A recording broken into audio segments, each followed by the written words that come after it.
So today what we want to do is talk about 5G communications versus satellite phone and satellite service communications. And what I'd like to point out is all of these vendors that are trying to sell you sat phones for SHTF, they employ the same frequencies as 5G. And what happens is there's a federal allocation and a worldwide allocation of these frequencies for use with different devices.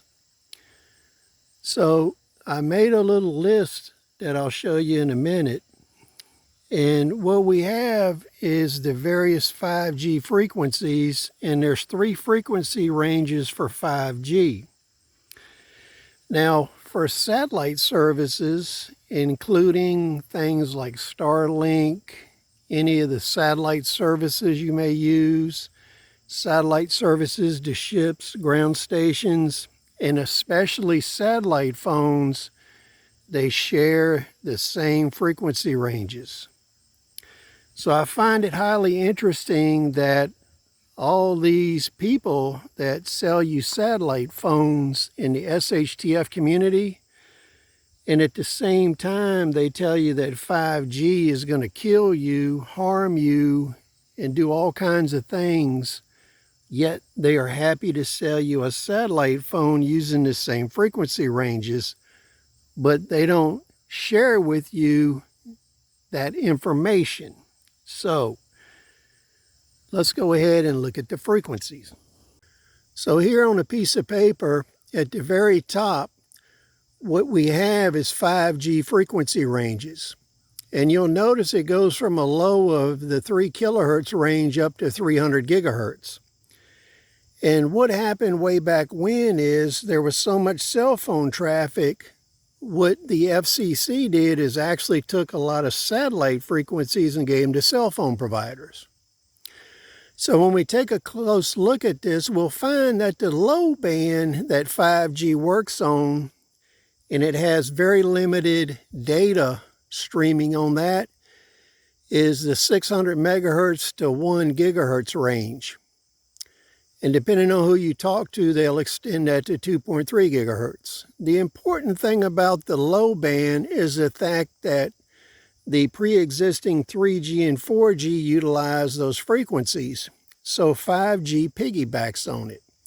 But it doesn't have the data efficiency of mid-band and high band. So when we move up to 5G mid-band, that's 1 gigahertz to 6 gigahertz.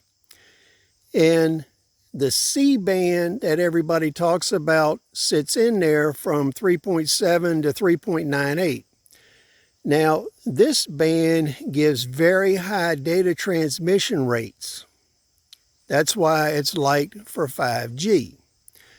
Then when we look at 5G's high band, it's 24 to 39 gigahertz. This gives you the fastest data speeds. Now, the downside with high band is millimeter wave frequencies do not go through buildings. And they have very low propagation rates inside of buildings. So what happens is you have to have inbuilt antenna systems in buildings and then a node transfer to towers outside the building in order to uplink to the system. Now, what's really interesting is we look at satellite phones. Now, sat frequencies go from 1 gigahertz to 300 gigahertz. And if you look at the very top, this is almost exactly the same range that 5G has for frequencies. And then when we look at individual handheld sat phones, the transmit frequencies are 626 to 1.66. And the receive band is 1525 to 1559 megahertz. Now, when you look at Starlink and other internet providers that provide you satellite services, they're usually in the 30 gigahertz range. So what happens is you have all these satellite phone providers that are working through SHTF, survival, and prepper sites that are telling you all the evils of 5G frequencies and how they hurt you, but they're more than happy to sell you a satellite phone or satellite service that uses the exact same frequencies, but mysteriously it does no harm when you buy it from them versus the telephone company. So please share your thoughts. We'll see you on the next video.